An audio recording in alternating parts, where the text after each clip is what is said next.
Donc, il faut qu'on fasse attention de tenir compte de la géostratégie et de la géopolitique internationale. La Russie, elle est dans un club, dans un bloc des puissances émergentes, des grandes puissances nucléaires émergentes. Vous avez la Chine qui est avec la Russie, qui fait 1,5 milliard d'habitants. Vous avez l'Inde qui fait 1,3 milliard d'habitants qui est avec la Russie. Vous avez le Pakistan qui fait près de 200 à 500 millions comme ça d'habitants. Vous avez la Turquie qui fait dans les 300 millions d'habitants. Et ici en Afrique, quand vous regardez à l'Algérie, qui est un allié inconditionnel de la Russie, vous avez l'Afrique du Sud. J'en passe, il y en a beaucoup de pays émergents qui sont avec eux dans ce groupe. C'est un groupe qui militent pour un nouvel ordre économique international. Ils sont en train de se battre pour que le monde soit multilatéral.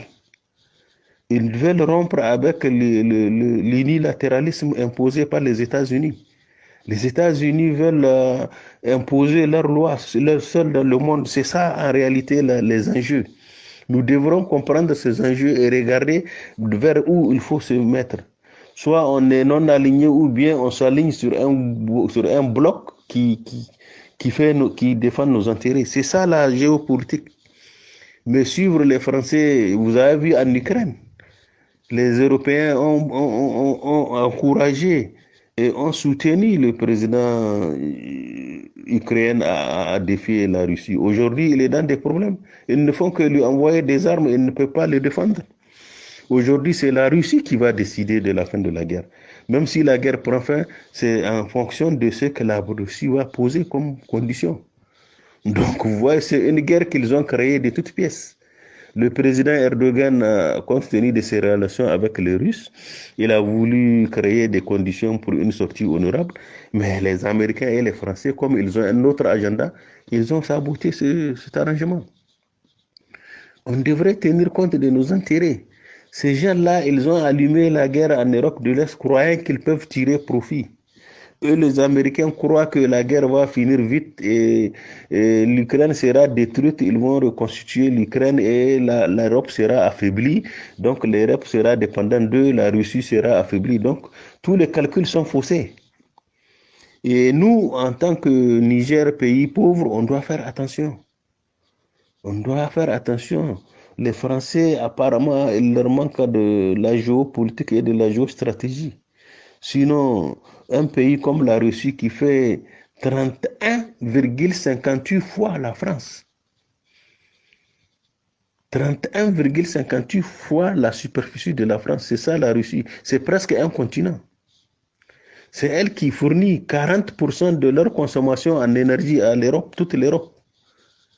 C'est elle qui fournit 34% du blé et du maïs au monde entier.